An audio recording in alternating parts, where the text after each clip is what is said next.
एक नदी के किनारे दो पेड़ थे।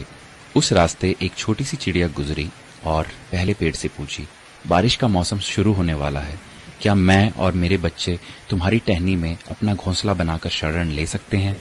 लेकिन उस पेड़ ने मना कर दिया। चिड़िया फिर दूसरे पेड़ के पास गई और वही सवाल पूछा। दूसरा पेड़ मान गया। चिड़िया अपने बच्चों के साथ खुशी खुशी दूसरे पेड़ में घोंसला बनाकर रहने लगी। बारिश का मौसम आया और एक दिन इतनी जोर की बारिश हुई कि नदी के पानी का स्तर और तीव्रता बहुत बढ़ गई। इसी दौरान पहला पेड़ जड़ से उखड़कर पानी में बह गया। जब उस चिड़िया ने उस पेड़ को बहते हुए देखा तो कहा, जब मैं तुमसे अपने और अपने बच्चों के शरण के लिए आई तब तुमने मना कर दिया था, तो अब देखो तुम्हारे उसी रूखे बर्ताव की सजा तुम्हें मिल रही है।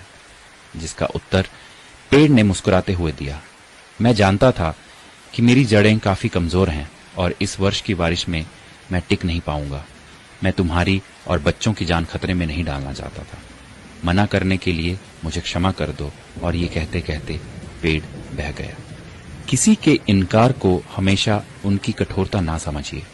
क्या पता उनके उसी इनकार से आपका भला हो। कौन किस परिस्थिति में है हम शायद उसे ना समझ पाएं। इसलिए किसी के चरित्र और उनकी शैली को उनके वर्तमान व्यवहार से ना तोलें।